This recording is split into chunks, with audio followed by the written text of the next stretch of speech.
За сайн байцгаана уу? Энэ сайхан өдрийн мэнд Урт зам подкастын шинэ дугаар эхлэхэд бэлэн болсон байна.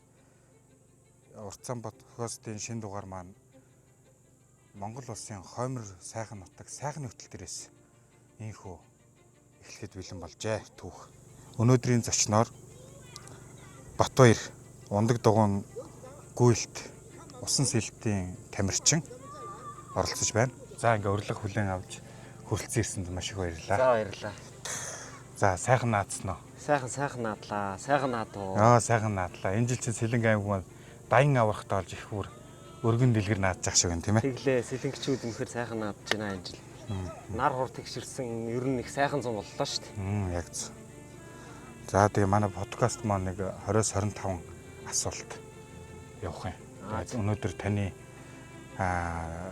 урт замын түүхээр хамтдаа аялье, хамтдаа зочлие. За. Нэг сонирхолтой асуултаар эхлэе. Таны амьдралд ундаг дугуй, гүйлт, усан сэлт орж ирэх байсан бол та ямар хүн байх байсан бэ? Ер нь маш уйтгартай байсан баха. Тэ. Яг тэгэхээр одоо энэ орчин үед хүмүүс маш их стресстэй байна. Тэгээд миний одоо адилхан стрессэд тайлдаг одоо зэвсэг маань бол дугуй байна. За тэгээд гүйлт байна. Усан спорт байна. Тэгээд эдгээр нь өөрөө маш гоё.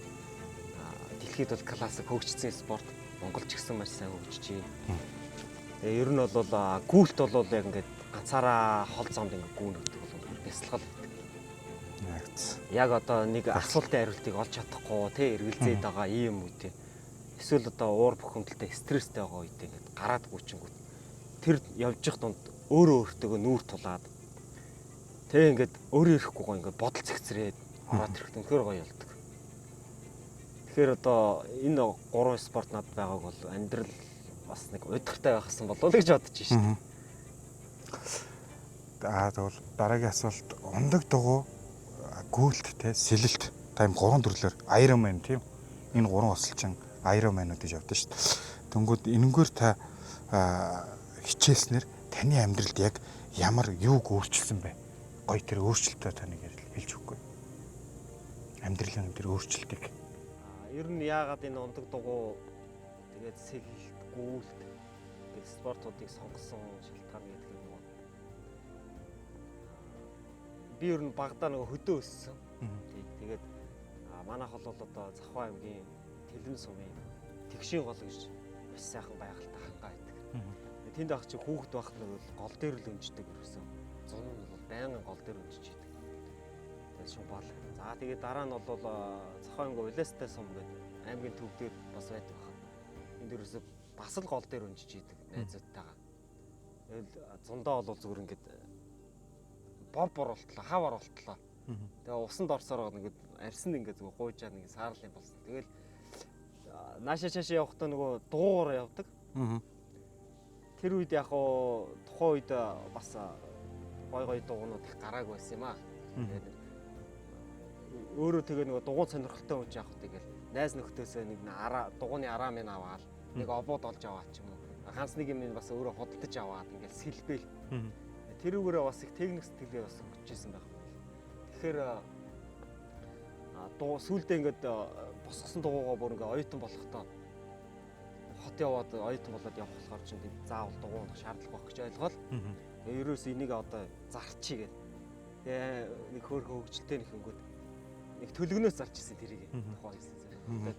Гоё тийм техник сэтгэлийг айгу хөгжүүлж өгсөн байна шүү дээ. Тийм техник сэтгэлгээ маш их хөгжүүлсэн. Тэгвэл та яг тэр нэг өөрчлөлтийг яг хизээ мэдэрсэн бэ? Тэр мөчийг санаж байвал хуваалцахгүй. Яг гоё нэг ингээд нэг өөрчлөлт орсон яг нэг мөч байгаа шүү дээ.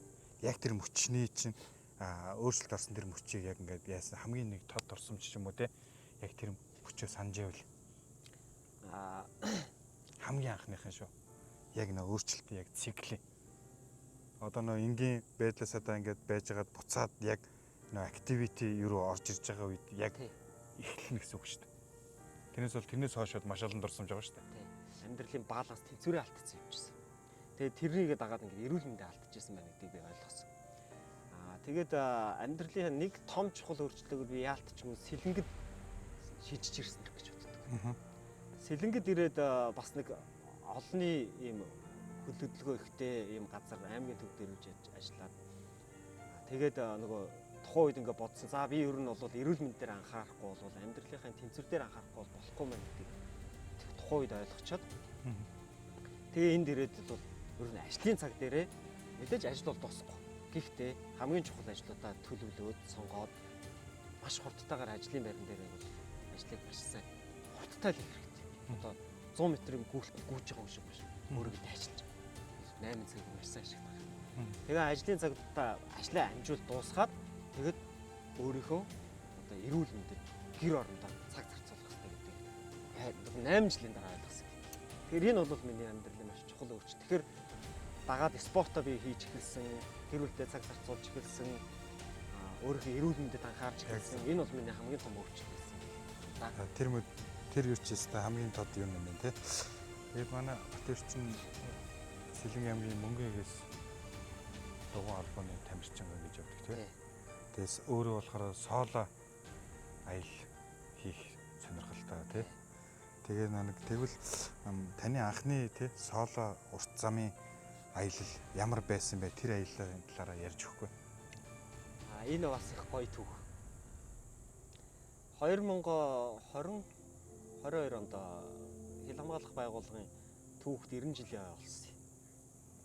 Тэгээд тэр жилдээ хил хамгаалах байгууллага хилчдийн спортын жил болгож зарлаа. Тэгээд яг ингэж зарлаа гэдэг нөгөө нэг сарын нэгэнд ингээд офицеруудын нэгдсэн цугларалтаар ингээд өдөртөг ажлын цугларалтаар ингээд зарладаг байхгүй юу. Тэнгүүт нь би бодсон юм. За энэ жил спортын жил байна. Хил хамгаалах байгууллага 90 жилийн байна. Өөрийгөө би яаж харуулж болох вэ? Ямар онцлог өөр дээр ямар онцлогийг гаргаж болох вэ гэж тухайн жил бодоод. Тэгээ спортын жил болж байгаа юм чинь. За миний хийдэг ганц юм одоо тухайн үед бол гүйдэг, сэлдэг, дугуйндаа жоохон төлхөө донтцсон байсан үед. Тэр нь ундаг дугуйгаараа нэг холын аял хийчихээ бодолтой байсан. Тэрний өмнөх жил нь болонгууд Улаанбаатар хотоос би нэг машинд найзтайгаа ирж байхдаа одоо золоо гэд манай найз ярьдаг байхгүй юу? Одоо Даваасан буу гэд манай 101 дэх ангид ажиллаж исэн залуугийн тухай ярьж байгаа. Даваасан буу энэ Улаанбаатар хотод бид нартай хамт тэмцээнд оролцоод тэгээд ингээд буцах гэсэн чинь ундаг дугуйтай Улаанбаатар хотоос Сэлэнг рүү жигээд явчих уу гэд ярьж ийн. Хүн юм чадвартай байж болно тий. Тэгсэн ч гэсэн тэгж амар юм бардан байж болохгүй шүү дээ. Чинь бас хүн эрүүл мэндэ бодох хэрэгтэй тий.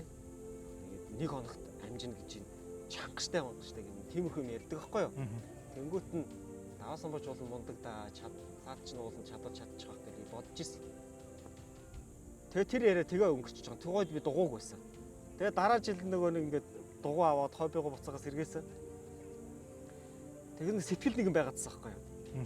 Нөгөө нэг яриад бодогдоод Улаанбаатар хотоос хот хүртэл нэг хоногийн хугацаанд жийж болох уу чадах уугүй юу гэх. Тэнгүүт нь жоохон тандаж ингээд судлаад. Тэгээ Улаанбаатар Монголын дугуй холбоороо хандаад тухайн үед одоо нарийн бичиг нь дарга нь нараах байсан. Нараахтай фэйсбүүкийг олж байгаа, утсыг олж авч байгаад яриад. За ингээд ер нь өглөө ингээд анх нар гарахаас ахуулаад нар шингэх хүртэлх хугацаанд хэр хол ер нь жийсэн ийм түүхүүд байдаг вэ? Эсвэл одоо ийм нэг өдрийн дотор хамгийн хол хийсэн тэмцээнүүд юу байдаг вэ гэд асуусан чинь ер нь бол стандарт нь бол дэлхийд нэг 200 орчим километр байдаг юм байлээ. Тэгээд Монголд бол яг 170 км-ийн тэмцээнүүд бол нэг өдөр зохиогдчихсон. Сэлэнгээс хот хүртэл 325 км бол ер нь тийм түүх яг альпинисаар мэдгүй байна гэдэг хэвхэв юу. Тэнгүүд за би тэгвэл ийм зорилгоор ингээд чих зорилготой байна. Тэгээд бэлднэ эндээ бол мэдээж гэдэг оны ихэнд ярьдаг хэвхэв. Тэгсэн чинь за чи бэлдээл үз тэгээд хэдэнд явахаараа тухайн үед хэлээрээ гэдэг хэвхэв. Тэгэл ерөөсөө цагаан сард нөгөө ингээд их цастай хот ерөөсөө цагаан сарын дараасаа бэлдчихсэн 2 сараас. Тэр яаж бэлдсэн гэхээр ингээд хагас түнцэнийг ашигладаг. Тэгээ эхлээд 100 км явж үзэж байгаа. Тэгээ дараа нь 150 болгоод 200 болгоод ингээд өдөрт. Тэгэл бол мэдээж биед маш өөрчлөлт гарч байгаа, ядарч байгаа, дундуур нь ажиллаа хийж байгаа. Тэгэл 7 хоног нэг л удаа хол идсэн. Тэгээд анхны соло аялал дархан руу Сэлэнгээс дархан руу өглөө гараад буцаад ирдэг. Өцөг хэлбэрээс олгож ирсэн. Тэр бол надад фестивал болсон. Маш их том сорил болсон. Өглөө ингээд гэрээсээ гарахад л ерөөсөө цасаар шуурцсан байсан. Тэгээд зам өрөөс тэр жигээр ингээд ялаас бүс. Тэгээд явж байгаа зам дахиад ингээд цасаар шуурал. Тэр нөгөө төлөвлөгөөтэй би чинь 7 хоног болгон заавал нэг удаа хагасан санд холын жилтэх хэрэгтэй гэдэг хэлсэн байгаа шүү дээ. Зорилт тавьсан юм чинь. Тэгээд ерөөсөө байгалийн юм шалахгүй гаш шууд гараал. Тэгээд араанууд маань ингээд бүр ингээд цас ороод хөлдөөд доороос нөгөө нэг дугууны юугаар ингээд ус ороод өстөөд хөлдөөд ингээд араанууд нь солигдохгүй яг нэг араан дээр надгацсан ерөөс. Тэгээд жийсээр гаад 4 зам авсан. 50 км энэ дээрээс. Тэгээ очисон чинь харин овоо дулаараад нар гараад цас мэсэн овоо хайлаа. Тэгсэн чинь нөгөө 4 зам дээр таацсан сартаа. Одоо буцахгүй гэнэ. Гөө би дархан орно гэсэн чинь. Тэгээ дархан дээр хонох юм гэсэн. Гөө ахаа буцсан шүү дээ. Толгоос гисрээдсэн. Тэгээд ер нь ингээд эхэлж исэн. Тэгээд тэр дунд бол мэдээж ингээд өвдөг те янз янзын эрүүл мэндийн асуудлууд гарч ирсэн. Тэр болгоныгоо ингээд шийдээл даваал судлаал ингээд явж ирсэн. Тэр тийм л түүх байна да. Анхны соло. Гоё. Гоё түүх байна. Анхны аяллаас таны санаанд хамгийн тод үлдсэн те нэг мөчийг хуваалцвал болох уу? Хамгийн тод үлдсэн нэг мөчийг. Энд дээр бас дахиад дугуйтай холбогдсон. Нөгөө түрүүн даваа самбог ярьжсэн байна найз. Тэгээд бас нэг төмөрсөх байна найз. Тэгээд дахиад Мөнх Бодрох, тэгээд Болдоотор гэдэг дугуугаараа бас нэг тухай бэр бол цуг жийдэг байсан нэг 5 найз байсан. Тэгсэн чинь энэ Сэлэнг чинь нөгөө 5 хаан оргилтой шүү дээ. Одоо аймгийн хамгийн ойрхон нэг Баян байна, Урталтаа, Дулаан гэдэг өндөр хайрхан байна. Дулаан хааны орой дээр социализм үед нэг кросс мотоциклийн спортын тамирчин мастер гэдэг мотоциклтэй орой дээр нь гарч исэн гинэ гэдэг бас нэг түүх ярьдаг байхгүй юу. Энэ түүх ингээд хүмүүсийг намайг амар хурцалдаг. Тэгээд мотоциклтэй гарч исэн дугуйтаа гарах уу гэд ярьдаг байхгүй юу нөгөө найзтайгаа даасан бот. Тэгсэн чинь тэгээл дэ үзээлдэ сорий гэд. Тэгэл дахиад нөгөө найзтай өөрөөл тавуулаа гараад тавьсан. Тэгээ маш халуун өдөр ирсэн юм аа. Наран чарагдал, шумуулан танцлал. Тэгэл тэр өксгөрөв чинь жигээл яваал модон дондор маш их бартаатай яваалсан. Тэгээд гинт аадар бороо хасгаад. Хүүтэн бороод нэвцэх болоо. Тэгээс яг дугуйтай бол орой дээр бас гарахгүй байлээ. Маш их одоо нөгөө унанг мод ихтэй тэн дундорч тэгээд дуугаа үүрх нь үүрэл сүлдээ өрнө. Тэгээ яг орой дээр нь бол баг дуугаа гарахын алдаа дуу модон дондор орчихоо тэгээд дээшээ явгаалгаад гарсан. Тэгээ бууж ирсэн. Тэгээд тэр үед нөгөө нэг айхтар бэлтгэл хийдэг байсан юм л дээ. Яг зүгээр нэг аялал маягаар ингэ явдаг. Системтэй юм төлөвлөгөөтэй бэлтгэл хийдэг байсан юм байна. Тэгээд дээрээс нь хүүтэн бороо зохиулсан. Би бол үнэхээр нөгөө булчин зангир шүү дээ. Тий. Халуун. Тэрийг бол тий. Дээд утгаар нь битэрсэн. Сөнгөө сүлдээ ингээд алхаж болохоо байсан ингээд. Тэрс ингээд өвдөг ингээд тэнийгээл ингээд нод болчтой. Нугалж болтой.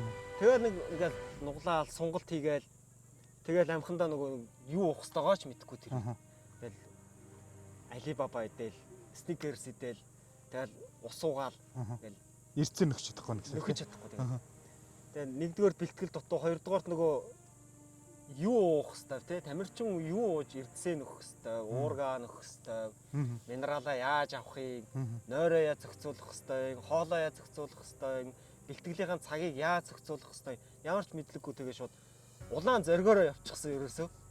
Нөгөө нэг түүх сонсоол, омгшоол дугуйтаа гарч үзнэ. Шинэ түүхтэй нэгээл гараа авчихсан. Тэгэд бол нэрээ тэр ширүүн статистикийг дээд утгаар нь мэдэрсэн. Тэрнээс хойш энэ асуудлыг яаж шийдэх үү гэдэг маш их судалсаар аваад ер нь бол одоо учраа олдох болсон. Тэгээд тэр таны тэр мөчийн таны хувьд ягаад тийм онцгой санагдсан гэж бодож байна? Тэгээд нөгөө даасан буугаад найз минь болгоод намайг ахаал гэдэг юм л да. Би болохоор найзаа гэж боддог. Тэр үед залуу болохоор байнга бэлтгэлтэй байсан. Тэгсэн чинь нөгөө хамтаага явсан хүмүүс бүгд бэлтсэн. Зарим замаасаа буцаад. Тэг яг орой дээр нь төмсөд авсан бүтүүрүүл гарсан. Хүүтэн бороо зөвхөн зарим болсон. Тэгээд тэр залууг хараад торохгүй байхгүй бараг л ингээд чирээд явъя те дууг чинь өргөөд явчих. Цүнхээ надад өччих ч гэдэг юм уу ингээд амар гоё ингээд тоохгүй байхгүй. Тэгээ би яагаад энэ залуу ингэж яваад байгаа. Би өөрийгөө болохгүй байгаа шүү дээ хүн ер нь өөрийгөө болдог. Би өөрийгөө чадна би бол мундаг сайн гэж бодоод байдаг. Тэгсэр нь яг ячир дээр болохоор мяарчаад байдаг явж чаддаг ширмэстэй. Тэгээ яаж энэ залуу шиг болох вэ гэж бодчихсон. Сэрэл энэ да гол онцлог. Тэгэл тэрнээс ш бол өөрийгөө ингээд ер нь бол энэ залуу шиг байна. Зам дээр ингээд соол аял маяг хийгээл анхны аял дээр ингээд явж байгаа. Зам дээр та өөрөө шинээр таасан тийм одоогоо бат өөрөөс та өмнө тийм ямар байлаа тийм тэр шинээр өөрөө таасан хүч байсан уу? Бага. Энд дээр нэг бас нэг гоё юм байна. Дэлхийн одоо нөгөө хэд холын зан гүйлтийн олон өдрийн гүйлтийн дэлхийн 6-7 удаагийн аваар байгаа тий маш олон удаагийн аваар. Бод жаргал гэдэг байгаа шүү дээ. Одоо холын зан гүйлтээр дэлхийд хатгалцсан. Тэгээ тэр хүн болонгууд гүйлт бол бясалгал юм аа гэдэг. Ингээд ярилцлаган дээр өөрийнхөө орж байгаа фэйсбүүк дээр орж байгаа бичлэг тийг яриадсан хгүй юу. Тэгээ би тэр үгийг ойлгодог байсан юм. Гүйлт бол бясалгал юм аа гэдэг. Тэгээ би бясалгал гэхээр л одоо ингээд нөгөө ингээл суугаал залбирал тий анхаарлаа төвлөрүүлээ анхаарлаа төвлөрүүлэл дуу чимээнээс суулгаад өөрийгөө ингээл вакуум орчинд оруулаад ингээл суудаг юм бясалгал гэж боддог юм уламжлалт ойлголтойсэн чинь бодж байгаа л ахуулгууд гүйлт бол бясалгал яриад онгот нь ойлгодог. Тэгээ бас нэг 2-3 жил энэ үгийг бодож явсан байхгүй юу. Яхаар бясалгал гэдэг. Тэгээд туршиж үзье гэж таад. Хол зайд ингээ гүүж үзье гэдэг. Тэгээ ингээ гүүгээд бас мэдэрдэггүй нөгөөтгөө. Тэгэл анхаарал сарнаал те. Тэгэнгүүт нь бас нэг гоё өөрчлөлтний өгөр ингээд подкаст сонсож гүйж үзсэн. Ихэнх хүмүүс яадаг хөрөнгүүд ингээд гоё ингээд огшоосон тийм гоё ритмтэй ай сонсоод дуртай аяа сонсоод тэрэн дээр ингээ гоё темпэ сонсоод ингээ темпэ аваад үдэг штэ. За. Нөгөө л тэгж үдэг гэсэн чихвч шигээл ингээд тэгэнгүүт нь подкаст ер нь би амар янз янз их подкастуудыг маш их олон подкаст сонсдог. Төрөл бүр ерөөс жанр болохгүй. Тэгээ ингээд ер нь подкаст сонсоодгүй гэж бодоод. Тэгээ сонсоод ингээ холын зад ганцаараа ингээ гүйтэх байхгүй. Шал өөр мэдрэмж байсан. Тэн дээрээс өөрийгөө шинээр таньсан.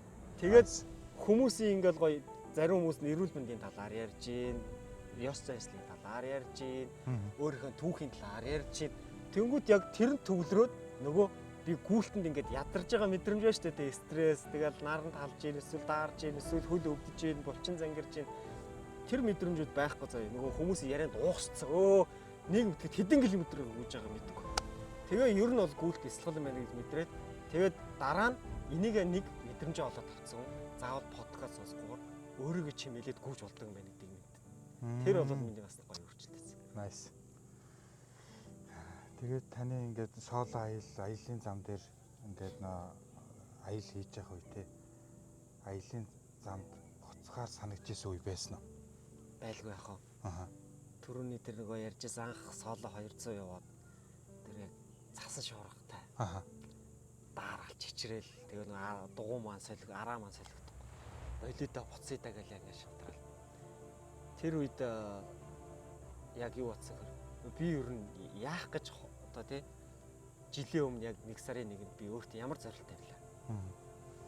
Одоо хэлж нөгөө нэг 325 км-ийг өөрийнхөө хувьд сорилт тавьсан байгаа шүү дээ. Мэдээж хүнд хэцүү гэдгийг нь мэдж байгаа учраас энд бэлтгэх хэрэгтэй гэдгийг ойлгоцсон. Тэгээд 7 хоног болгоны хагасан сайн нэг заавал алдахгүй ашиглана гэдэг юм зорилт тавьсан. Тэгээд тийм учраас яг чи анх яах зорилт тавьсан бэ гэдгээ л бодсон.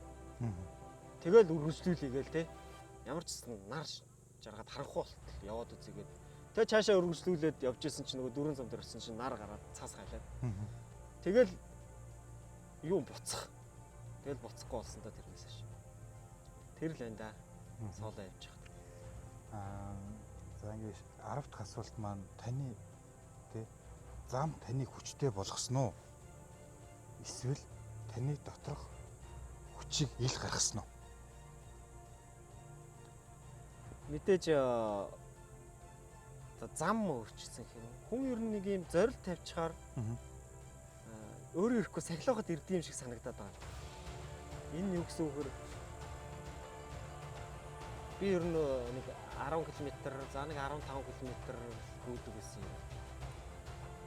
Тэгсэн чинь одоо би ингээд Улаанбаатар марафон гэж жил болгоо явагддаг. Марафонд би ерөөсөө гүүн гэж төсөөлөх байсан. 10-15 л гүйдэг тийм. Хагас марафон ч 21 км, бүтэн марафон 42 гүйдэг шүү дээ. Тэгээ надад ерөөсөө ингэ төсөөлөгддөг байсан. Чадахгүй байх гэж боддог гэсэн. Би 10 доо л гүйж яаш шиг. Эсвэл дотроос дахиад нэг хатгаад байдаг байхгүй. Юу хөр хизээ би ер нь тэгээд 42-д гүйх юм те. Одоо хөгшөрчгөр бол мэдээж барахгүй шүү дээ. Чанга шүү дээ. Тэнгүүд би өөрийгөө залуу гэж боддог. Одоо залуу бай. Чи жилээс жилд хойш нь тавиал ах юм бол ингээл өнгөрнө. Тэгээ хөгшөрчгөр чи хизээч чадахгүй. Тийм бодол төрөөд өөрийгөө ингээд дотроос нэг хатгаад ангот нь. Ер нь тэгвэл би 42-д яваад үзэн энэ жилгээд 2026-нд энэ жил байхгүй. Тэгээ дахиад өөрийгөө дахиад нөгөө түүхээ санаж агаад чи жилийн өмнө нэг зорилт тавьчих юм бол тэрийг хийж болдог гэдэг мэдэрсэн хүн чинь тэр мэдрэмж авчиж агаад тэгээд өөрийгөө ингээд мэдрээд эхлэв. За тэгвэл би энэ жил 42-д гүнэгээ шууд Facebook дээр зарлцсан. Амьдралдаа би 42-д хол гүйж үзээгүй, дээдл нэг 15-д гүйжсэн. Энэ жил би 42-д гүйж үзнээ албасаар зарлж ийн гэж Facebook дээр тавьсан. Тэгээ ингээд олон нийт зарлцсан үуч ингээд өөрөө ирэхгүй ингээд сахилах ирдэг юм байна. Юу хөр нөгөө арх дарснаас холдож ийн. Одоо ингээд найз нөхдөйгөө уулзах цаг байлгүй л яах вэ? Гэхдээ багасчдаг юм билээ. Яагаад гэвэл надад нөгөө амрах цаг хэрэгтэй байна. Бэлтгэлийн цаг. Хажуугаар нь дугууны бэлтгэлээ хийн, гүйлтийн бэлтгэлээ хийн, тий? Сэлтийн бэлтгэл. Дахиад триатлонд орно. Хажуугаар нь чи 42-д гүн. Тэгээ ингээд бэлдээд эхэлсэн чинь нөгөө маш их юм юунууд гарч эхэлж байгаа. Сорилтууд юу хөр нөгөө ингээд мэрэгжлийн гүйлтийн биш тамирчин гэхээр ингээд маш их алдаа гаргадаг. Нойроо зохицуулж чадахгүй, хоолоо зохицуулж чадахгүй, хэрхэн зөв сонголт хийгээд мэдгүй байгаа. За тэгэл амралтаа зохицуулж чадахгүй, дээрэс нь пүүзээ хүрт зохицуулж чадахгүй шүү дээ. Тэгэл гүйлтийн техник бас ч их чухал. Тэгэл энийг мэдгүй юм чи ингээд нөгөө бэртэж гэмтэл нэг болохоор өвдөг гэмт чинь, нэг болохоор ахилс гэмт чинь, нэг болохоор энэ чигчүүр нь савхан яс гэмт чинь тий. Тэгэл ингээд гэмтчингүүд нөгөө ингээд төлөвлөгөөтэй нөгөө бэлтгэлээ хийж чадахгүй болгоод маш их стресстэй л. Тэгэл өөрөө ирэхгүй яадаг ийдүүгэл ингээд мэрэгжлийн тамирчин хүмүүс рүү хандаал, найзууд руу хандаал, энийг яа зохицуулгын, тэрийг яа зохицуулгын ингээд зөвлөгөө аваад. Тэгэл ингээд энэ төрлийн мэдлгүүд нь сайжирж ийн. Тэгэл өөрөөс ингээд сахилах бат өөрөө ирэхгүй дагаж ирдэг юм байна. Тэгээд 42 км ямар ч гэсэн дуусгасан. Яг гоо тухайн үед бол өвдөгний болон энэ ахилсын гэмтэлтэй байсан. Тэгэл тэн дээр нөгөө ингээд тайп наалт наагаал ингээд татдаг. Тэр нь бас дэмтэй байлээ.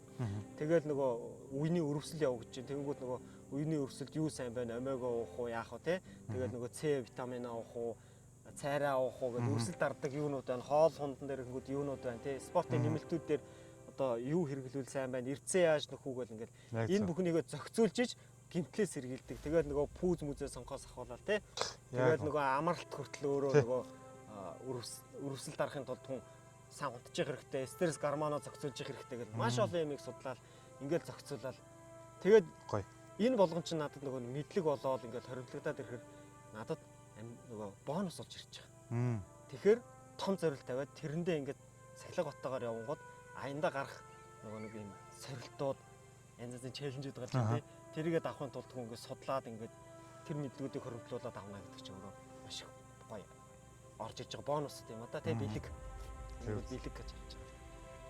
За урт замд энэ соло аялал ганцаараа явж байгаа үед та үлдсэн үед та өөртөөгөө юу ярьж эхэлдэг вэ? Одоо ингээд зам дээр анхаарлаа танаа бясалгал гэдэг байгаа шүү дээ. Тэрийг ингээд олж исэн үед яг нэг ганцаараа үед яг нэг хүн өөрөөгөө олно шүү дээ. Одоо нийгмийн харилцаанд ороод ирэхээр ч хүн яг ингээд үйлдэл болгоно ингээд хянжаах хэвээр тий. Тэнгүүч яг нэг юм зам ам дээр гарч ирэх чи яг ингээд ганцаараа байх үед та нэг өөртөө ярих тий. Өөрөөсөө асуулт ингээд юм бодох, ярилцах, тунгаах тэр юун дээр юу ярьдаг вэ? Ярьж эхэлчихсэн. Өөртөө Тий. юуны тухай Харилцчихсэн тий яг зөв. Одоо бид нар чинь нэг байгальтайгаа ойрхон бай гэдэг чинь дээдс үгүүд үйдэн шүү дээ. Тий. Хүн Монгол хүн чинь байгальтайгаа ойр байх хэрэгтэй.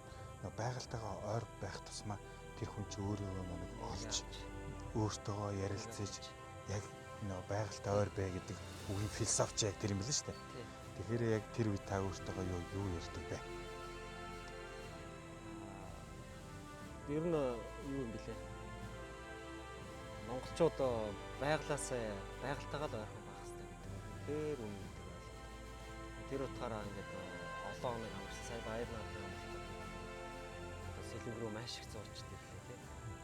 Тэгээд ерөөс ингээд монголчин ерөөс их баялаг юм. Гадаад орн ч тийм байдаг гэж шүү дээ. Одоо Америкт гээл тэгвэл жишээлбэл дуртай газар очиж шууд майхна хатгаад шууд ингээд амтэрч болдог. Хин нэгэн хүний идэлэн газар байдаг тий. Эзэмшил. Тэгээд тэрэнд нь очихын тулд хэдэн сарын өмнөөс ингэж бүр захиалгаа өгч төлөвлөж ийж тэгээд ингээ очиж ийж төлбөрийг өгч ийж ингэж очиж амардаг. Тэгвэл Монгол бол үнэхээр яваажингийн орн, жаргалын орн. Дуртай газар очиод майхна хатгаад өвлжөөсөн хонж болно шүү дээ тий. Сайхан дулаан майхна аваад дулаан хөнжил шок аваад очиж хоноход болно шүү дээ. Тэгэнгүүт одоо сэлэнгэд бол үнэхээр гоё байдлаар. Тэр нэг хүмүүс ч одоо яг нэг утасны цаанаас ч юм уу компьютерийн цаанаас ингээл харж идэх л байхгүй юусэн. Тэгээ тухайн хүн яг өөрөө хизээ өөрчлөлт хийх үү, үйлдэл хийх үү гэдэг тэр хүнээс л өөрөөс нь шалтгаална. Тэр хүн үйлдэл хийхгүй бол тэгэл байдаг байрандаа буюу зогсож л байна. Тэр хүн үйлдэл хийж дараагийн алхам буюу дараагийн хаалганууд чинь нэгдэж урагшаага хүн явна л гэсэн үг байхгүй. Одоо таныг би сая сэлэнгийн аймагт болсон нэг сэлэнг марафон. Тий. Тэрэнд та аварга алт медаль авчихсан шүү дээ. 5 км-т нь. Тий. Тэр чинь нутагтаа болж байгаа юм. 3 жил орсон. Тий. Өмнө орохдоо хүрэл медаль аваад, мөнгөн медаль аваад. Тэгээ энэ жил алтан медаль авсандаа баяртай байгаа. Тэгээд юу хөрөнч нэг туршлага хоригдлуулаад яах вэ гэдгийг ойлгоод амжилттай ахиулаад явж байгаа гэсэн. Энэ чинь хамгийн том юм байхгүй юу? Амжилт гэдэг нь чинь тэгээд амжилтанд хүрж ийна гэдэг чинь та өөртөө зорилгоо тавиад, тэгээд зорилтуудаа тавиад тэгээд зорилгодоо хүрэнгүүд цаана амжилт байгаа байхгүй. Тэр амжилтаасаа бусдаа уулзч гэдэг чинь маш гоё. Олон нийт дээр нөгөө ингээд зарим хүмүүс хардаг л ах. Намайг ингээд идэгэн зарим нэг хүмүүс тоглоом шоглоомоор чи яг 100 наслнаа энэ янзаараа яг чи 100 наслнаа гэх. 90 лотаар шиг. 90 лотаар шиг гэж би хэлдэг. Тэгээд гүүгээл бяцлах нь шүү дээ тий. Тэнгүүд хариуг нь олж авдаг байхгүй. Хариу нь юу гэж гараад байна вэ? Үгүй ээ. Чи хүмүүст уриалж байгаа. Чи хүмүүст амьдралын зөв хөшөлтэй байх. Ямар хэрэгтэй вэ? Хүмүүст урам зориг чи өгөх ёстой. Хүмүүст үйлдэл хийх сэдлийг нь чи өгөх ёстой. Гэдэг чимээг би өөрөөсөө олж авдаг. Тэгээд тэгвэл би зөв юм хийж байгаа юм байна. Улам их гайхуулсан ч яадیں۔ Тэ? Юмудаа ингээд тасралтыг оруулъя гэдэг энэ юмыг би олж авдаг. Тэгээд зөв юм энэ тал гэж боддгийг шүү дээ. Гайхуулж ийн биш, сэтлэгж ийн тал гэж боддог. Зогсож болохгүй. Зогсолтгүй үргэлжлэлээр байх хэрэгтэй. Энэ дээр бас нэг түрүү нөгөө нэг өөрөө чи яриан дээрээс дахиад нэг амар гоё юм орж ирсэн. Хүмүүстээ би юу гэж уриалаа өнөрхөр статистик гарсан юм байна л да. Өнгөрсөн жил гарсан статистик байсан. Тэр юу гэхээр Монгол хүмүүсийн өвчлөлийн талаар сүүлийн 20 жилд гарсан нийт өвчлөлийн 72% нь халдварт бус. Үлдсэн 18% нэ тий. Энэ болонгод халдварт гэж байгаа байхгүй. Тэгэхээр энэ дотор ковид хүртэл орж байгаа шүү дээ тий. Ковидор насарсан хүмүүс энэ тоонод орж байгаа. Тэгээ энийг сонсчоод жоохон анализ хийгээ бодож үзлээ. Тэгсэн чинь одоо 72%-ийн халдварт бус гэхээр ихэнхдээ олон жилийн амьдралын буруу хвшлээс л болж байгаа. Тэр нөгөө тархалт, сахарын өвчин яг зөв. За тэгэл нөгөө зүрх судасны өвчин, цус төгрөлт. Гэл те нүдний хараа муудах цутгачдаг өөр юу гэдэг. Энэ бол ерөөсөө л халдварт бус гэж чинь амьдралын олон жил явсан амьдралын буруу хвшил, буруу хооллолт, хөдөлгөөн өгдөггүй байсан. Стресс ихтэй явсан байна. Энэ үгдээс болсон байна гэж үзсэн.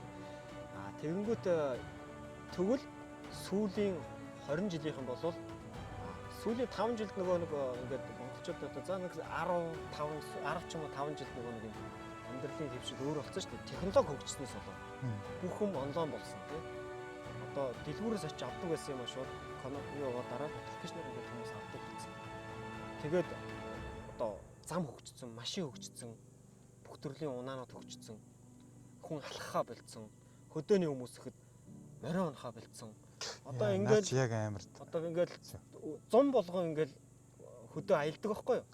Тэнгүүд хоньны цагад моциг л харагддаг гэсэн бол одоо пүрүүсээр хонд явдаг болсон юм байна. Ингээд харж байхад пүрүүсээр явж байна. Тэгэл хаа газар сүлжээтэй болцсон. Машин дотроос ингээд утсаа авахал тэгэл ингээд хонио хариулцдаг болсон байна. Тэгээ адуундаа моциглоор явдаг болсон байна. Хотынхныг бол яриад хэрэггүй шүү дээ, бүр төгжир чинь ингээд таг. Тэгэхээр ингээд энэ амьдралын буруу хөвшил технологи хөгжснөөс болоод амьдралын буруу хөвшил улам тэгсцэн. Тэгээд орчин үед тэгэхээр яг энэ нөгөө нэг 72 хөвгөө ярьсан шүү дээ, 72 халдвар тус хүч. Энэ бол ингээд жилээс жил улам өснө. Дахиад нэг сүүлийн 10 жилээр ингээд гарав 80 90 болох байх өсөг баг. Тэгэхээр энийг хүмүүс одоо ойлгох цаг нь болцсон байх шүү гэдгийг эрүүл мэндийн боловсрол амар чухал болсон байх шүү. Тэгээд ойлгомоор санагдаж байна. Тэгэл өөрөө ирэхгүй санаачтай идэвхтэй байх хэвээр. Энэ бол миний үүрэг юм гэж ойлгодог. Тэгээд нөгөө одоо би чинь ингээд нэг 40 үржин л та. Тэгтэл өөрийгөө залуу гэж ойлгодог. Тэгэл 20 настай залуучууд даралт ярьдаг болсон. Нөө даралтны хүч ярьдаг болсон. Тэгээд ингээд нэг 5 шат 10 шат руу ингээд алхаад явхад амьсгааддаг болсон байна тий. Тэгээд бүр илэгцсний өвчтөй болсон байна. Одоо цэсний хагалгаанд 20 настай хүүхдүүд орж ирээ. Тэгэхээр энэ одоо бол эрүүл мэндийн боловсрол бол үгүүдээ ядаж ChatGPT-гээс л асуулт авсан. AI хөгжчихэд байна. Би бол AI-г маш их ашигладаг. Одоо жишээлбэл ингээд цэсний өвчл үүсэх гол шалтгаанууд нь юу юм?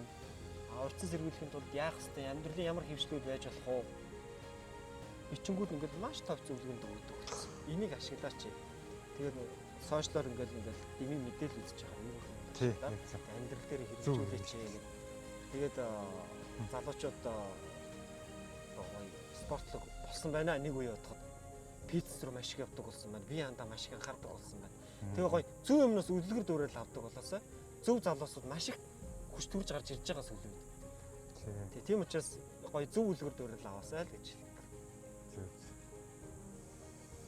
За дараагийн асуулт уцаам таныг хамгийн ихээр юуг ойлгуулсан бэ? Ганц зүгээр өгүүлбэрээр тайлбарлаа. Зам юу ойлгуулсан бэ гэж. Хамгийн ихээр юу ойлгуулсан? За урт зам надад ойлгуулсан хамгийн чухал юм нь ерөөсөн амьдралын тэнцвэр. Амьдралын тэнцвэр гэхээр нөгөө түрүүний л ярьсан яриа гэж тий. Хүн ажилдаа цаг зарцуулах ёстой, ажлын байран дээрээ дэмий цаг өгөх хэрэггүй. Нөгөө суугаа ажилдаас л гэж байдаг шүү дээ тий. Ийм байж болохгүй, төлөх хэрэгтэй, ажил дээр амжилт гарах хэрэгтэй. Тэгээд гэр бүлтэй цаг зарцуулах хэрэгтэй, өөрийн эрүүл мэндэд цаг зарцуулах хэрэгтэй. Дээрээс нь өөрийгөө олж авах хэрэгтэй. Өөрөөр хэлбэл би амьдрал энэ амьдрал дээр яагаад хүн болчихсон бэ? Би яагаад Монгол хүн болчихсон бэ? Энийг олж авах хэрэгтэй. Монгол ахуйгаа сэргээх хэрэгтэй. Тэгэхээр энэ болгоныг хийхин тулд нөгөө бүгдийг нь тэнцвэртэй авч явна л гэсэн. Тэгэхээр урт зам надад амьдрал тэнцвэртэй амьдрах хэрэгтэй шүү гэдгийг л ойлгуулсан. Гоё. За дараагийн асуулт маань таны мөрөөдлийн аялал хаана вэ? Хаашаа вэ? Миний мөрөөдлийн аялал байгаа. Би одоо Монгол улсын хөлийг 8252 км 658 м гэдэг байхгүй юу? Нийт авахгүй. За. Тэгээд энэ зайг явган туулсан хүн байна. Хөлийн зэрэгт бас алдартай Дандин сүрэн биш хүн даа. За. Тэтгэвртэй гарсан. Тэгэхээр Монгол улсын газрын зургийн нэг хөлийн зурвсар гэсэн үг. тэр хэмжээс шүү дээ. Яг ингээд одоо Хэлийн багнуудын хэлийн баг нь хэлийн зурвсаа 8,252 литрдэг. Тэгээ энэ цаг амжилт сүр ингээд бэлтгэл хоолндоо тоолж исэн. Явган аялаа. Ваа.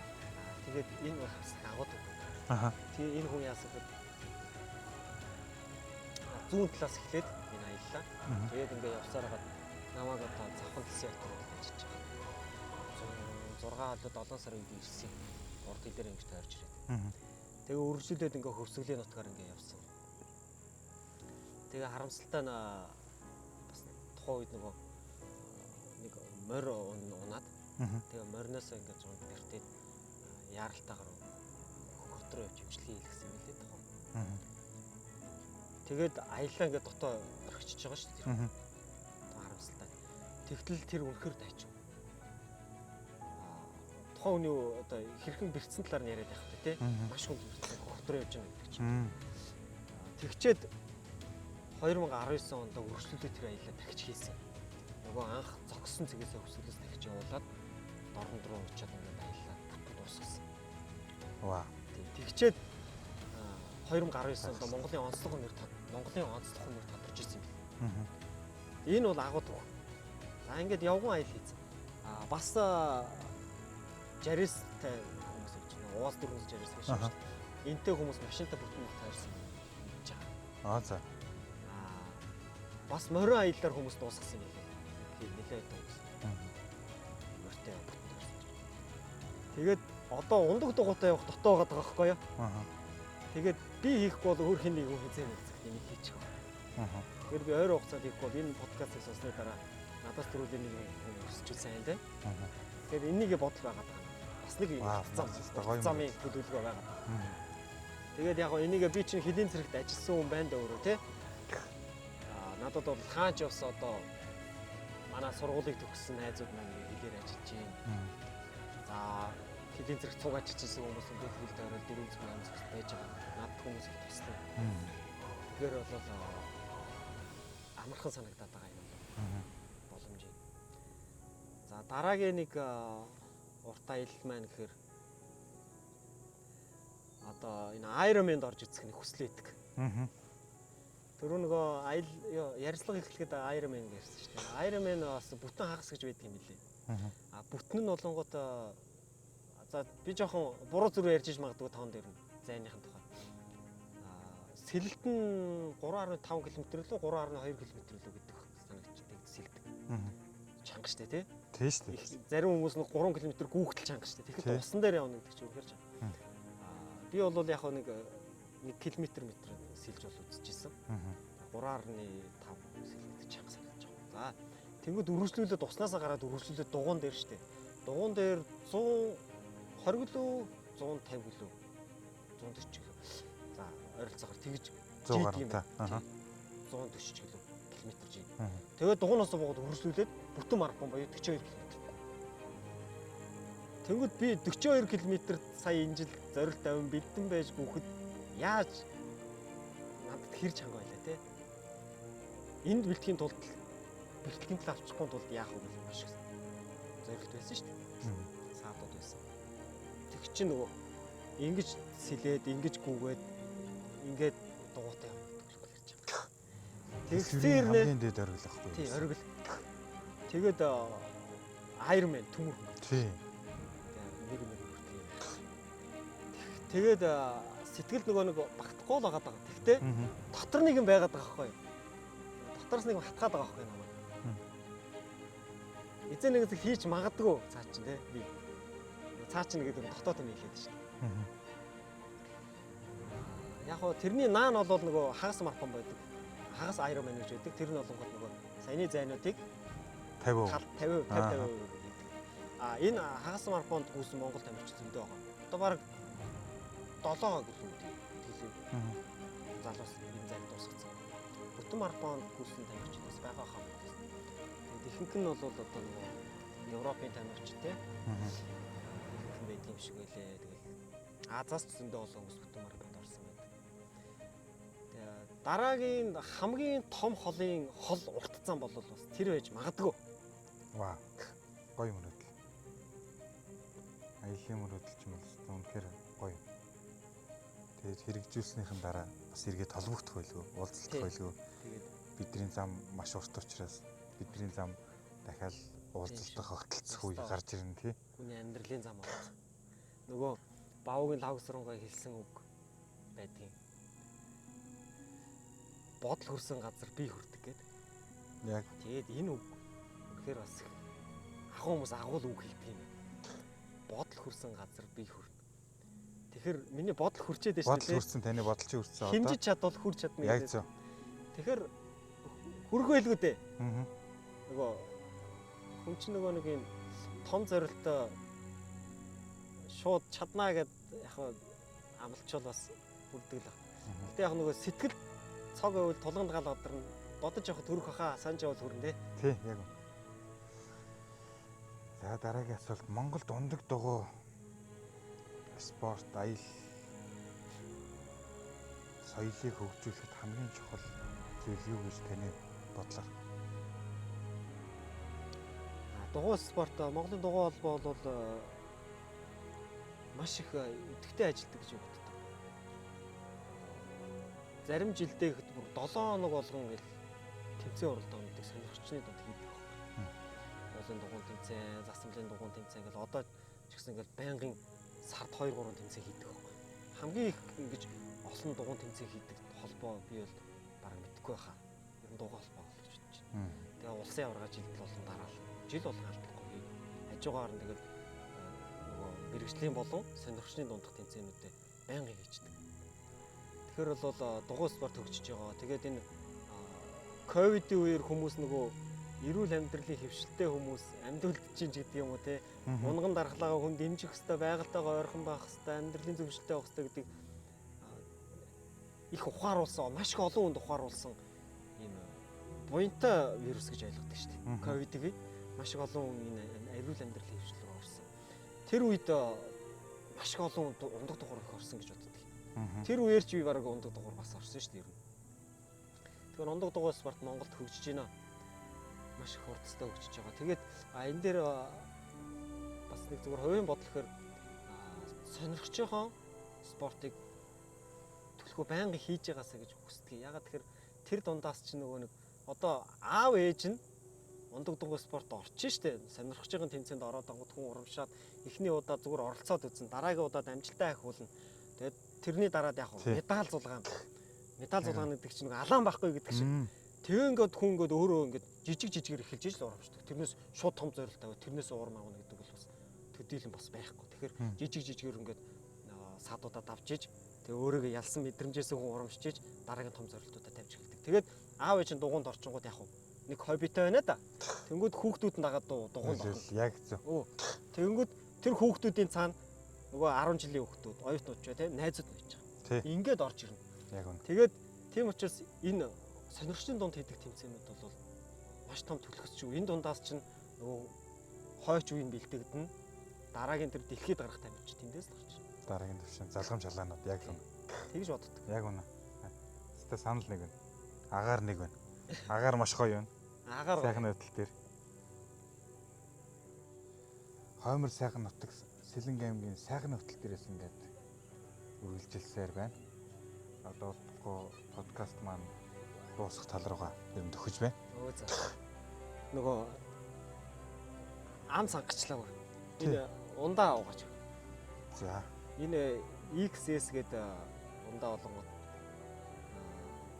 сахаргүй. Тэгээд маш их витаминаар баялаг юм ундаа. Тэгээд би чи өөрөө эко үнийг хэлэхөө. Одоо эко ам сонгодог. Тэгээд хүмүүс нөгөө нэг хэрэглэн дээр бас нэлээд анхаармаар санагддаг. Юу гэхээр одоо хол замд явахдаа машин барихтаа хүмүүс ам сангадаг. Тэгээд эсвэл нөгөө нойр нь хүрхээр сахартай кофе уучдаг. Кофе уучдаг тий. Эсвэл сахартай ундаа уугаад байдаг. Энд чи ер нь бол буруу үйлдэл шүү. Юу гэхээр сахар хүний цуснд ороод маш хурдан ингээд сэргээдэг. Нүүрс ороод ирчих шүү дээ. Булчин тэрийг ашиглах, тарих тэрийг ашигладаг учраас хүн шууд ингээд сэргэгчдэг. Тэгээ тэрийг ингээд сэргэж ийн гэж ойлгоод ингээд дахин хэрэглээд тэрэндээ донтоод байдаг. Тэгээ нөгөө сахар цуснд ингээд шууд огцом орж ирээд ангууд олон жил ингээд ийм хэрэглээтэй явчихгууд нөгөө хүн инсулины дэвжрэлд ордог. Тэгээ энээсээ болоод сахарын өвчлөлтэй болдог. Ингээд маш олон өвчлөлийн шалтгаан болдог. Тийм учраас хүн сахарын хэрэглэн дээр маш сайн анхаарах хэрэгтэй. Сахарыг ил болон далд гэж хоёр ангилж байгаа. Илнэнгүүд нөгөө нэг одоо энэ чихэрлэг ундаанууд байждаг. Далднынгүүд нөгөө нэг бус хоол хүнсэнд байждаг. Энийг маш зөв зохицуулж явах хэрэгтэй. Мэдээж мөнгөр цус хэрэглүүлвэл яг энийг шатаад сурах хэрэгтэй. Зөв хэрэглээ. Тэгээд би нөгөө нэг хүмүүс XS-ийг сурталчлаад байдаг нь сахаргүй тэгээд илэг дэмждэг маш олон төрлийн В витамины, С витамин, тэгээд цэвэр кофеин агуулмжтай учраас тийм байна. энийг сурталчлаад байдаг. Тэгээд энэ ундаагаараа дайлчи. За баярлалаа. За амжилт. За амжилт. Гоё мөрөөдөлтэй байна. Гоё мөрөөдөлтэй тэ удахгүй бодолч үрцэн байгаа юм чинь би чи үрчих байх. Тийм ээ. Гоё. XS-гээр нөгөө энэ XS success гэсэн үгнээ тавьчихлаа. Тэгэхээр нөгөө нэг илүүдл ирч хүчээ ингэж хуваалцах гэсэн утгатай юм XS гэсэн үгийг төвчлээ юм билээ. XS нь болохоор энэ спорт ирч хүчлийг бэлэгддэг ийм амьдралын ирч хүчтэй амьдрал дуртай. Тэгээд спорт дуртай юм хүмүүс зориулсан спортын хүнсний нээлт юм. Зөв. Энийг Монгол нутагшлуулах гал. Энд чинь тэгээд бүр юу вэ те? Amway гэдэг нэг Америкийн тий Америкийн брэнд. Америкийн чинь нэг юунууд гэдэг хүнсний нэмэлт. Тий. Amway болгонгод нөгөө маш олон төрлийн юм брэнд бүтээгдэхүүнтэй гоо сайхных нь байж идэг. Тэгээд гал тогооных нь байж идэг те. Дээрээс нь XS гэдэг брэнд бол спортын нэмэлт. Зөв. Тэгээд надад амар гоё зохиод байгаа. Би энийг бидээ хэрэгжилж үзэж байна. Хэрэгжилж үзчихэд үр дүнг нь бусад бүтээгдэхүүнтэй ингэж харьцуулчаад надад ингэж тохирж байна те. Тийм учраас одоо ийм гоё спортлог байх, эрүүл амьдралын хөвшилтэй байх, эко байх ийм хүмүүст яг гоё зохих юм биш үү гэдгийг таниулах гал 21 дахь асуулт байна. Таны аяллаа хамгийн үн цэнтэй сэтгэл төрсөн сургамж юу вэ? Энийг энэ дээр би ээжигээ хэлнэ. Үн цэнтэй сургамж. Бас аавыгаа хэлнэ. Бүр биднийг бага багт манай аав ингэж хэлжсэн. За би ч одоо 2 3 4 дугаар анги хацаа байсан баха. Ингээд нэг зангидсан нөгөө чөдөр байна штэ. Чөдөр ингээд муудаа тасарчдаг штэ. Тэгээ ингээд зангилагийн тайлаад сэлбэж байгаа байхгүй юу? За. Тэгээ нэг ингээд сур ингээд бүр ингээд хатуурцсан ингээд тайлагддаг. Ингээд шүгүүр ингээд хөшөөл хүчирдэх хүүхэд юм чинь. Энэ хизээж бүтэхгүй юм байна гэдэг байхгүй юу? Аав энэ өстой бүтэхгүй юм байна, чадахгүй юм байна. Боломжгүй юм байна гэж хэлсэн. Тэгсэн чинь аав хөөмн боломжгүй зүйл гэж байдаг юм аа энэ дэлхий дээр. Бүх юм боломжтой гэж хэлдэг байхгүй юу? Битээ тэгж хэлж байгаа. Тэгээд хүүхд юм жоо ойлгохгүй шүү. Ямар сайн аав хотлоо хийж даа л гэж бодсон байхгүй юу? Боломжгүй зүйл гэж байдаг л байлж л таа. Жишээлбэл цементэн дээр цэцэг ургахгүй, усан дээр галт төлөхгүй, нөгөө ертөнцийн 3 хэцүү мэцүүгэл байдаг шүү дээ. Тэд нар ч гэсэн бас болохгүй шүү дээ гэж боддог гэсэн. Шинжлэх ухаан хөгжөөд магадгүй болдог болсон шүү дээ одоо тий. Тэгээ энэ үгийн утгыг одоо л ойлгож эхэлж байгаа. Өөрөө харах өнцгөлж байна. Чи боломжгүй гэж бодох юм бол боломжгүй. Ягаад гэвэл чи чадахгүй л гэж байгаа бол чадахгүй.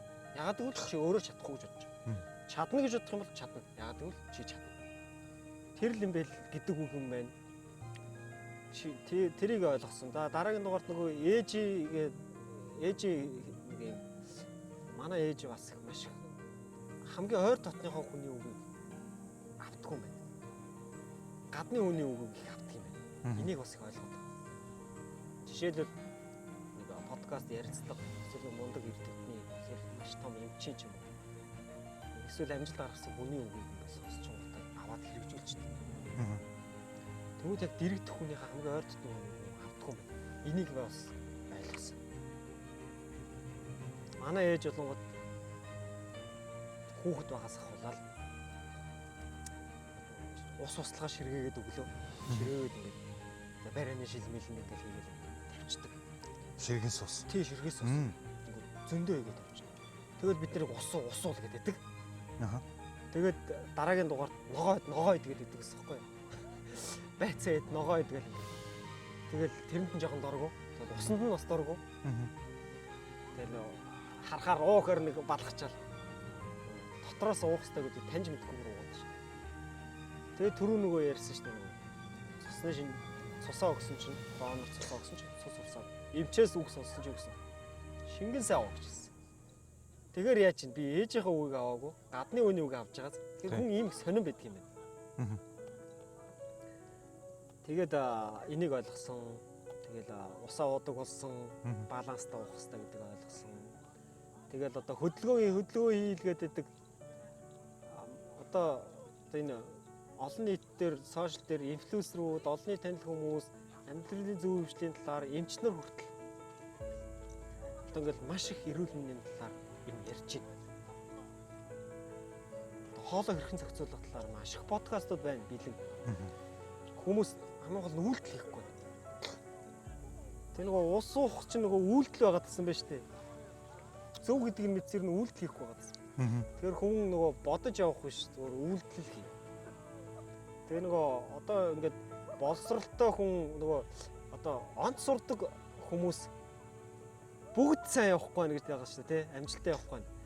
Тэгэнгүүт муу сурдаг хүмүүс нь ихэнх нь амжилттай явж ийн гэдэг ингээд нэг ийм дуустдаг байраа гэдэг хүмүүс энийг их ярьдаг, энэ сэдвийг хөнддөг. Тэгээ энийг бас би бас бодоодсан байхгүй. Тэгсэн чинь энэ бас үйлдэлийн тухай л яриад байгаа юм. Би бас өөрөө үйлдэл хийдэггүй ингээл бодоол яваад идэх төрөл юм байна. 7 хэмжээнд 8 огтл гэдэг шиг тий. 7 хэмжээ 8 огтл гэдэг бол бас том философи. Гэхдээ энийг нөгөө буруу гаранд хэрэглэсэн. Хашир авах хэвээр. Алдаж болохгүй тий. Тэгтэл алдаа минь өөрөө том сурч байж байгаа. Тэгэнгүүт нөгөө онц сурдаггүй хүүхдүүд нь яаж ийнэг бүр нөгөө мэдлэг нь хөгжөөгүй хэрнээ хүмүүсийн харилцааны ур чадвар нь хөгжсөн байж байгаа. Хүмүүстэй ингээд харьцаа сурцсан. Хүний арга ивийг олоо сурчихсан тий ийм байдаг. Тэр утгаараа ингээд амжилттай явдаг.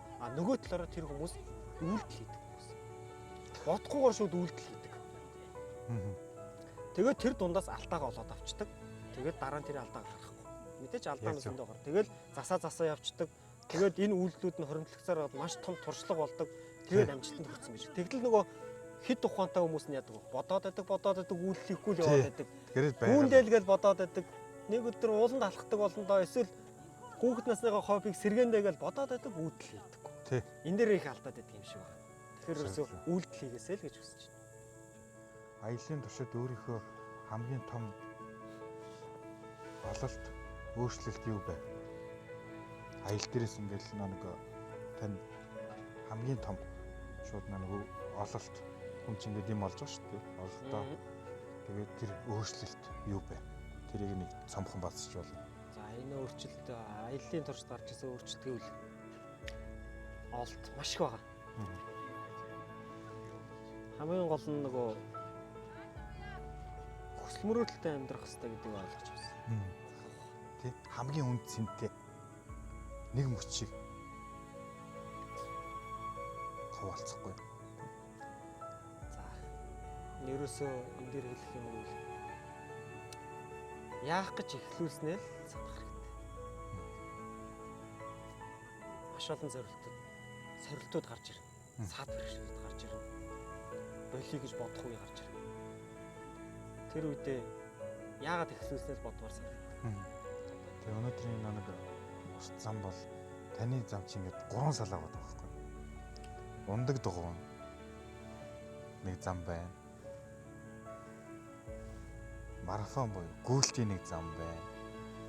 Усаар сэлэх бас нэг зам байна. Маш гоё зам байгаа. Энэ олон замын чинь гоё түүх чинь маш гоё байна. Энэ нөгөө хүүхэд их гоё байна. Баярлалаа. Тэгээд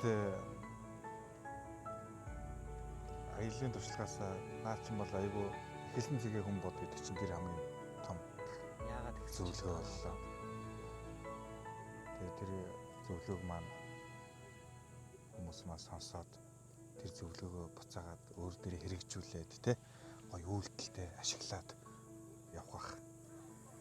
За таны хувьд урт зам гэдэг үгийг нэг өгүүлбэрээр тайлбарлавал юу гэж хэлэх вэ? Хүн хүний зам хүрэх цэг, эхлэх цэг нь юу ч аж болно. Тэр замууд нь уулын зам байна уу, усны зам байна уу, тэ? Эсвэл машины дардан зам байна уу хамаахгүй. Тэгэхээр нөгөө урт замыг бол ерөөсөө би ойлгохдоо тухайн хүний мөрөөдөл гэж ойлгож байна. Өөрөөр хэлэх юм бол хүн мөрөөдөлтэй л байна. Мөрөөдөлгүй бол хүний амьдрал утгагүй. За өнөөдөр би таны урт замын түүхийг сонслоо, түүхээр аяллаа, урилгыг хүлээн авч оролцсон танд маш их баярлалаа. Цаашдынх нь спортод нь өндрөөс өндөр амжилтыг хүсэн өрөө. Баярлалаа. Өөрийнхөө зорьсон зорилго руугаа зорилтуудаа даваад зорилгодоо хүрэхийг хүсэн өрөө. Бодлоод тань биелэх болтугай. Тэгэхээр баярлалаа. За. Харин подкастнда урьж оролцсон тэгэхээр баярлалаа. маш гоё одоо энэ цаг энэ мөч өнгөрөх цаг дээр явна. Дурсамж болоод энэ үеийн маань битээр нэг 5 жил 10 жилийн дараа эргээд уулзахад яг энэ мөчтэй эргээд ирсэн юм шиг дурсамж мал сэрэх баг. Өрөөл авчих шиг. Тэгээд Монгол улсынхаа тойрсон хөлийн багнуудыг нэг хундаг дугуугаар тойрох одоо бийчин л авчиж болох гэдэг юм да. Тийм ээ. Бодол нь авчичаа тий. Тэр одоо бие аваачна тий. Тэгээд харин одоо замдаа гарах гэж байгаа хин нэгэнд та нэг зөвлөгөө өгвөл юу хэлэх вэ? Зүгээр л үйлдэл хий. Олон хоног, олон сар жилээр ботсон байж болно, төлөвлөсөн байж болно тий. Сэтгэлтэй нэг юм байгаад байгаа бол хий. Тэгээд бодож явсан, сэтгэлтэй бодож явсан, хийчихсэн гэж бодож явсан. Мөрөөдөж явсан юм биелүүлж чадахгүйгээр тий. Ядаж тэрийг эхлүүлж үйлдэл хийж чадахгүйгээр сэтгэл дотор хадгалж ягаад тэгээд орчлонгоос явах юм бол хамгийн харамсалтай шүү. Тийм учраас зүгээр л хийл гэж хэлье. Битгий харамсаарай л гэж. Харамсахгүй тулд хийхэлж. Хүн бүрийн зам өөр. Тэр зам бүр өөрийн гэсэн түүхтэй. Урт зам бол зөвхөн замын урт биш. Таны дотоод өсөлт, сорилт, ололт юм. Урт зам бол өөр түүх подкаст энэ хүрээд өндөрлж байна. Хэрв та өөрийн урт замаа эхлүүлэх гэж байгаа бол өнөөдөр яг одоо нэг алхам хийгээрэй. Бидэнтэй нэгтээрээ хамт байгаад баярлалаа. Дараагийн дугаард уулзъя. Түр баяртай. Баяртай амжилт хүсье бүгдэнд.